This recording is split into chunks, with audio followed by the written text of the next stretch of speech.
Install Android 10 on Inoi 2 Lite via AOSP GSI Treble ROM. Please check the description for important notes and all the download links. First download ROM and GApps packages, then transfer the downloaded files to the phone storage, link is in the description below. Step 2.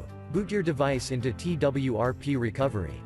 Once in TWRP, click on Wipe, Advanced Wipe, and select the check boxes, as shown in the image, excluding internal storage.